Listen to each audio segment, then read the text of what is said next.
Dans ce troisième exemple, on vous demande de trouver les équations paramétriques et cartésiennes d'une droite qui passe par un point A, mais qui est parallèle à une droite E connue, dont on connaît les équations cartésiennes. Donc si je veux schématiser, en réalité, la droite D qu'on vous demande, c'est une droite D qui passe par A et qui est bien parallèle à E ici en dessous.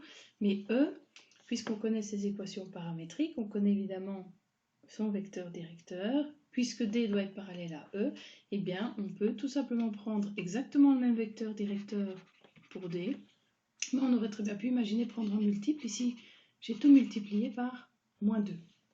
Ou encore, enfin bref, vous êtes libre, il y a de nouveau tout un paquet de solutions possibles. Le point, ben, évidemment, par contre, lui, c'est le même, puisque ça doit passer par le point A. Pour la suite, eh bien, c'est comme d'habitude, on isole K dans les 3, et puis je choisis les couples que je veux, par exemple, égaler. C'est égal, moi je prends le premier avec le deuxième et le deuxième avec le troisième cette fois-ci. Donc j'ai x plus 2 est égal à 3 moins y sur 2. Et j'ai pas pris celui-là justement.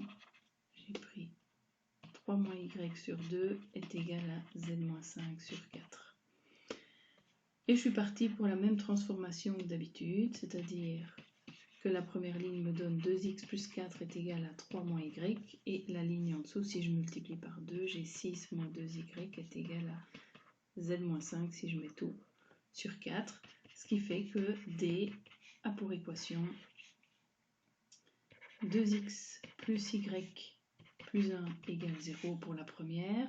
La deuxième, elle donne moins 2y moins z, et on a 6 plus 5, 11 égale à 0. Et évidemment, si vous aviez choisi l'autre duo, vous auriez très bien pu égaler x plus 2 avec z moins 5 sur 4. Dans ce cas-là, vous arriviez à 4x plus 8 est égal à z moins 5, ou encore 4x moins z plus 13 égale 0. Voilà, qui va soit remplacer celle-là, soit celle-là, en fonction des choix que vous auriez pu faire.